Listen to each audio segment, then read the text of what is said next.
Hi, listeners. Welcome to Grief Out Loud. Remember the last time you tried to talk about grief and then suddenly everyone left the room? Grief Out Loud is opening up this often avoided conversation because grief is hard enough without having to go through it alone. We bring you a mix of stories, tips for supporting children, teens, and yourself, and interviews with people working in the grief field. Platitude and cliche-free, we promise. Grief Out Loud is hosted by me, Jana DeCristofaro, and produced by the Dougy Center for Grieving Children and Families in Portland, Oregon.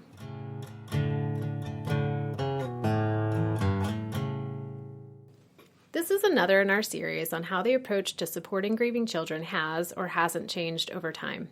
We started with the 1940s, then we jumped ahead to the 1970s, made our way back to the 1960s, and today we're going to be checking out the 50s. If you missed the first three, be sure to go back and give them a listen. In 1955, Jack was 10 and living with his mother in Oklahoma. She and Jack's father adopted him when he was just a tiny infant, which meant that she was the only mother that he knew. Jack's mother and father got divorced when he was really young, so for the most part, she was also his only parent. One night, Jack's mother died suddenly and very unexpectedly of a heart attack, leaving him not only in deep grief, but also unsure of what life would look like and who he would live with. Jack, thank you for joining me today to talk about what it was like to be a grieving kid in the 1950s. My pleasure. Your story is really unique in many ways. I mean, you were living with a single mother in the 1950s. You were adopted as an infant, and then you were also the one that found your mom and needed to run for help. In the 60 years since she's died, a lot's happened and changed in your own world. Looking back, what do you remember about your mom, and what kind of mother was she? Well, that's a hard question because, first of all, I was very young, but we were poor. I mean, she had gone to college, but didn't have a degree and was not a professional. When I was really young, we lived with my grandparents until they died. Then it was just she and I. We moved into a little duplex, just the two of us, and life was pretty good. I mean, as a kid, I had always known that I had been adopted. I felt kind of special because of that. I remember my mother and dad telling me when I was very young, they didn't just have me, they picked me. My mom was hardworking, and I think she had kind of a hard life. But she always loved me. I always knew it. And she was really a good mom. In this series, we've talked a lot with folks about how they find out that the person died. What were the words that people used? How was it described to them? And then your story is different in the fact that you were right there. What do you remember about that night that she died and how the adults in your world talked to you about it? My mom had been sick for a couple of days and had spent some time in bed. For me, my life kind of went on as normal, and I remember that day I rode my bicycle further than I had ever ridden it out to the Oklahoma City fairgrounds. I came back home, and she was in bed asleep, but I remember her asking me to grab her pills from off of the commode. I didn't know that word. I didn't know what that meant. The word commode? The word commode. I'm still not sure what that word is. It's a toilet. Okay. And so I didn't know what the word commode meant. So I just kind of blew that off. And I've had some questioning or guilt over the years if that may have contributed to the fact that she died. I went to bed as normal that night, and I woke up sometime in the middle of the night. She was on the floor next to my bed. There was a vodka bottle on the floor. I just thought she had gotten drunk and passed out. So I went next door to my neighbors and got the adult over there, and he came over and he said, "She's not just asleep. I think she's really sick." It's a little blurry how it happened, but somehow my aunt, who also lived in Oklahoma City, was there, and they took me into the bedroom away from where my mother was, and she talked to me for a while and said my mom was really sick. After the EMTs left, she took me across the street to my friend's house, and I spent the night there. When I woke up the next morning and came out, my aunt was there, and she sat me down and just told me that my mother had died. You know, she asked me if I understood what that meant, that she was dead, she was gone. And I did. I don't think I cried in some weird way. I don't think I was surprised. You weren't surprised in that your mom had been sick for a few days, or you weren't surprised because you knew that night that something really bad was happening?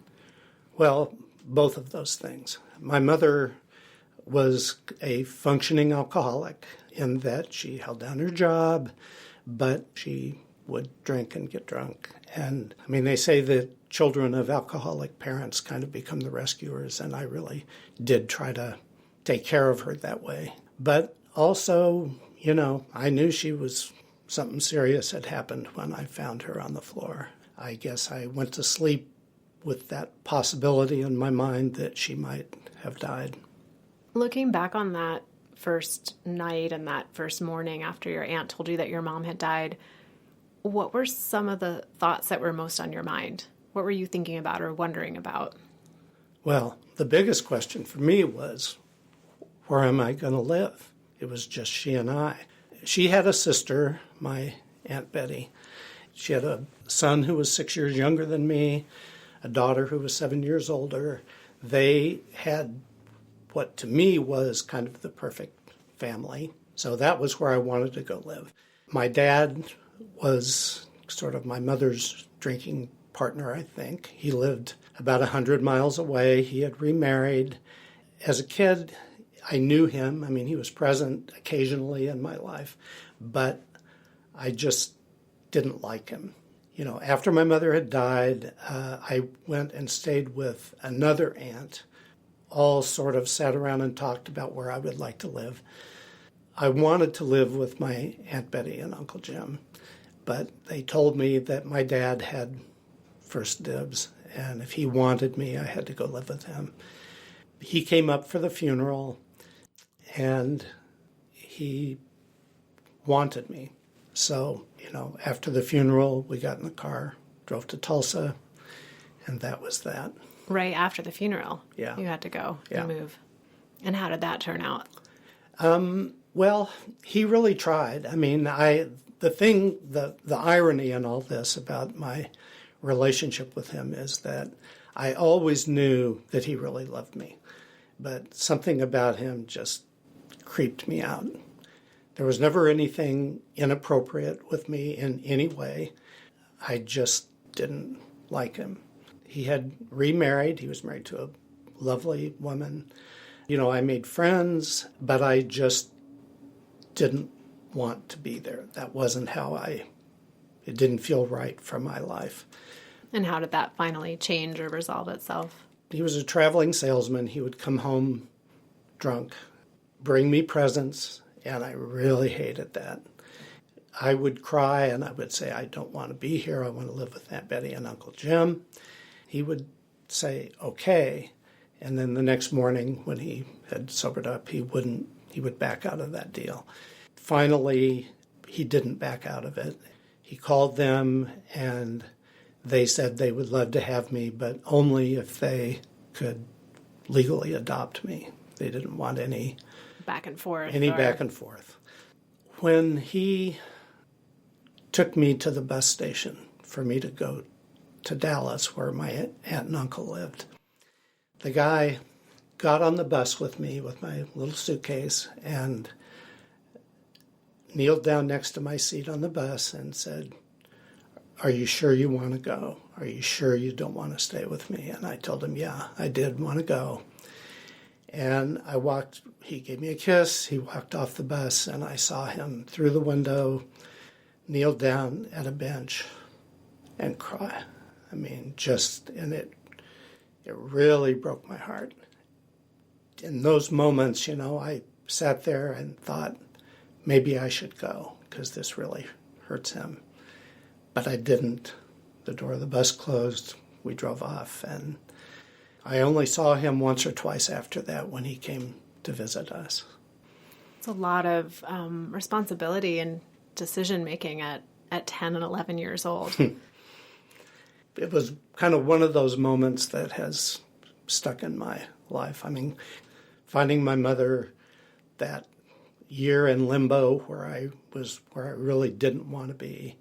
And then that moment, I mean, the bad thing about it was it made me very sad to see him weep. On the other hand, it really was a turn of the page for me. A step towards self-preservation. Yeah. You mentioned a lot of sadness about your mom's death. How else did your grief show up, or what did it look like when you were 10, 11, 12? Well, when I was little, I mean, and probably in the last year or so before my mother died, she and I went to a drive-in movie, and I'm sure I probably fell asleep before the end of the movie, but there on the screen in black and white, there was a little girl had lost her dad in the war. She would look in the mirror and see him, and made her really happy. Well, I knew that wasn't real, but in moments when I was private, I would look in that mirror and wish her to show up. And of course, she never did. But as a kid, my aunt, who had become my mother, she and my mother had some kind of rivalry when they were kids.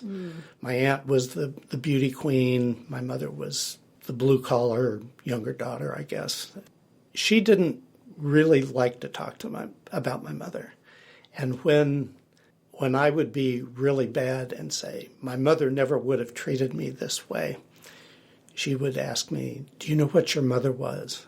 And I go, I know exactly what my mother was. I mean, I'm 12 years old, daring her to say something bad about my mother. And what did you think she was going to say? That she was an alcoholic, that she was a drunk. She just never would, that she would back away from that. But that was sort of me protecting my mother, who I always cherished. So there wasn't really a lot of room for you to talk about your mom as a whole person, because you had to protect that part of her. Absolutely. After she had died, before the funeral, right after she had died, everybody sort of set me down in the living room, and the preacher says, well, your mother's happy now. She's in heaven, so you can go on with your life, which was... Just wrap it up in a couple hours. Sure, let's wrap this up in 10 minutes. But I was always pretty self-contained, and I knew how I felt inside, and I knew the place where I held her even then, and so it was okay with me. I figured they wouldn't understand anyway. How has your relationship with your mother who died, changed over the years? My relationship with my mother has been kind of a linear progression over the last 60 years. I always hung on to her memory, and I kept her in this very special place. I had remarried when I was about 33 years old, I think, and I married a woman who had little 2-year-old twin daughters. When they were about 7, we went back to Oklahoma City. My wife and daughters and I drove out to the cemetery where my mother was buried, and I had not been there since the day of her funeral. It's just in an old part of Oklahoma City. I had no idea how to find her. The cemetery office was closed. And we sort of drove around, and as we were about to leave, I stopped the car, and I don't know, I saw a tree. It had been 25 years since she had died, since I'd been there. But something just told me she's over there. And I stopped the car, I walked across the cemetery, and I walked right to her headstone. You just instinctually knew where it was. It was a very strange thing. Seeing her name there really took me back to that day and choked me up, and I sat down next to her headstone and cried. I felt something behind me, and I turned around, and one of the twins was there, and she's bawling. And I said, honey, come and sit down here with me and let me tell you about her. Well, the other twin came, and the three of us really had a special moment. Told them all about her. I told her all about them. I told her about my life. I told her I hoped that she was proud of the man I became. It was probably the most special moment with or about my mother since her funeral. That kind of validated everything. It brought all this grief out into the open. Since then, I go back every year or two to Oklahoma City to visit my sister, and I always go see my mother. Usually I go by myself, and I'm able to just sit down and talk with her. It's been a very important part of my adult life. To be able to, in a sense, build this relationship with your mother. Yeah, I mean, to kind of rebuild that relationship. You know, my memories of her as a child were through the eyes of a child. Since then, my aunt and uncle, they both are dead, but they both knew her, and I got a more rounded adult view picture of my mother through them. My sister, who was 7 years older than me, so she was about 8 when they adopted me, she's told me a lot. And that ability to talk about her has just been enormous. What words would you use to describe your grief now, 60 years later? Telling the story has kind of brought tears a little bit, but for the most part, my grief is pretty healthy. It's warm, it's loving. I've learned how to accept death as part of life. It's just made me feel lucky to have had her. I think it's made me a better dad, a better husband, a better friend. That grief is part of me, but I don't really see it as grief anymore. I see it as a loving relationship with someone who came into my life and had her impact on me and left, as we all do.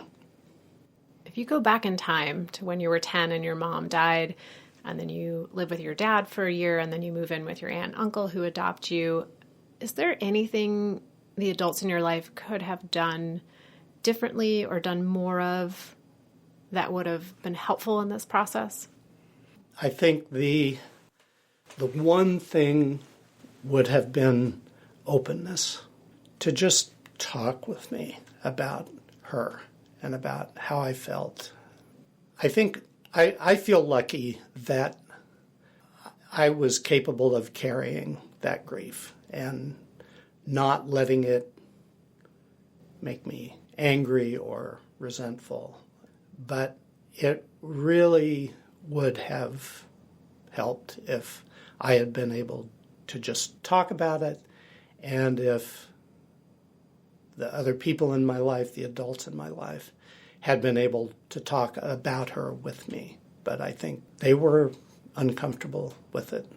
And wondering about it being 1955 and how little everyday conversation there was at that time period about grief and about loss. Like you said, the preacher showed up the next morning and said, your mom's in heaven, she's happy now, let's go back to school. Time to go back to school.